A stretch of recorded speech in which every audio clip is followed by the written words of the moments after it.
ওজোর শেষে এই দোয়া পড়িতে হয়,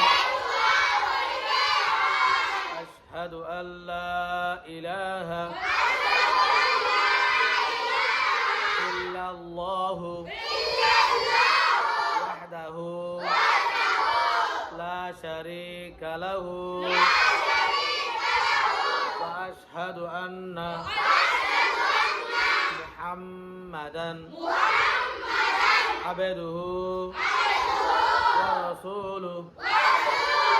আল্লাহুম্মা ইজআলনি মিনাত তাওয়াবিনা ওয়াজআলনি মিনাল মুতাতাহহিরিন।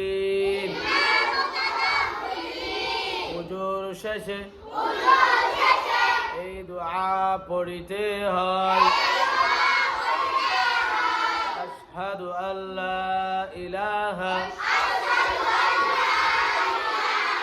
ইল্লাল্লাহু ওয়াহদাহু লা শারীকা লাহু ওয়া আশহাদু আন্না মুহাম্মাদান আবদুহু ওয়া রাসূলুহু। আল্লাহুম্মা ইজআলনি মিনাত তাওয়াবিনা ওয়াজআলনি মিনাল মুতাতাহহিরিন।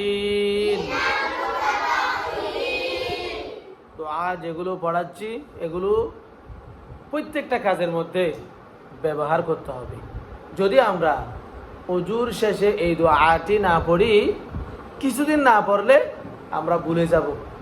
রেগুলার যদি আমরা আমলগুলো করতে থাকি, উজুর পরে, উজুর শুরু করিবার সময় এই দোয়া, নিয়ত, এগুলো যদি আমরা পড়তে থাকি তাহলে এগুলো আমরা কখনোই ভুলবো না। এগুলো আমাদের ব্যবহার করতে হবে দৈনন্দিন জীবনে। যে দোয়াগুলো আমরা এই মাদ্রাসার মধ্যে, ফুরকানিয়ার মধ্যে, ফকির মৌলানা আশরাফ আলী শাহ রহমতুল্লাহ মডেল মাদ্রাসা হেফজখানা ও এতিমখানার মধ্যে আমরা শিখতেছি, এগুলো আমাদের দৈনন্দিন জীবনে কি করতে হবে, ব্যবহার করতে, তাহলে আমরা আর ভুলবো না। ধন্যবাদ।